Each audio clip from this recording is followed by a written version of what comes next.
আজকে আমি বানিয়ে নেব কাঁচা আমের টক ঝাল মিষ্টি আচার। তার জন্য আমি একটা পাত্রের মধ্যে নিয়ে নিয়েছি কিছুটা কাঁচা আম। এটা কিন্তু ল্যাংড়া আম। আর এটা প্রথমে আমি খোসা ছাড়িয়ে টুকরো করে নেব, তারপরে কিভাবে আমি এই আচারটা বানাবো সেটা আপনাদের দেখাবো। আমের আচারটা বানাতে গেলে কিন্তু আগে মশলার দরকার, তার জন্য আমি আগে মশলাটা ভেজে নেব। আর ওভেনে আমি একটা কড়াই বসিয়ে তাতে দিয়ে দিচ্ছি কিছুটা পরিমাণে পাঁচফোড়ন, দিয়ে দিচ্ছি একটা তেজপাতা টুকরো করে নিয়েছি, 3টে শুকনো লঙ্কা। ভালোভাবে ভেজে নেব যাতে মশলাটা পুড়ে না যায়। মশলাটা কিন্তু ভাজা হয়ে গেছে, এর থেকে আর বেশি ভাজতে গেলে পুড়ে যাবে। এবার নামিয়ে ঠান্ডা করে মিক্সিং জারে আধ ভাঙা মতো করে নেব। ভাজা মশলাটা ঢেলে দেওয়ার পরে কড়াইতে আমি পরিমাণ মতো জল দিয়ে দিয়েছি। এখন দিয়ে দেবো এর মধ্যে আখের গুড়।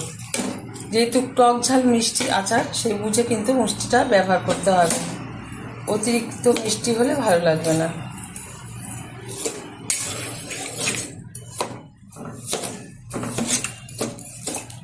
দিয়ে দিচ্ছি পরিমাণ মতো লবণ।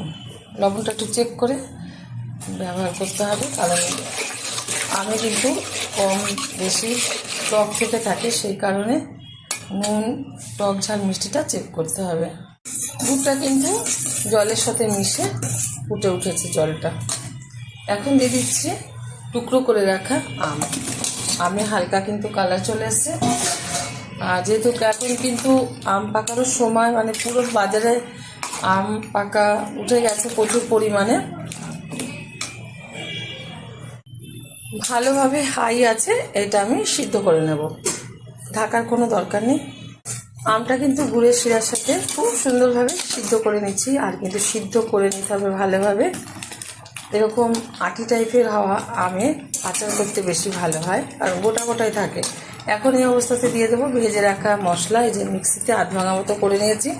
বন্ধুরা, আপনারা যখন কেউ আচার বানাতে যাবেন তখন কিন্তু এই মশলাটা পুরো গুঁড়ো করবেন না, তাহলে ভালো লাগবে না। আধ ভাঙা টাইপের করলে খাওয়ার সময় মুখে পড়বে আর ভালো লাগবে। এবার সুন্দরভাবে এটা আবারও ফুটিয়ে নেব বেশ কিছুক্ষণ ধরে। আমটা কিন্তু সুন্দরভাবে সিদ্ধ হয়ে আমের আচারটা কিন্তু একদম পারফেক্টভাবে তৈরি হয়ে গেছে। এর থেকে ভালো কালার যদি আপনারা আনতে চান তাহলে একটু হলুদ গুঁড়ো আর একটু কাশ্মীরি লঙ্কার গুঁড়ো ব্যবহার করতে পারেন। তবে আমার মা কাকিমারা এসব দিত না, সেই কারণে তাদের মতনই আমি আজকে আচারটা করে দেখালাম।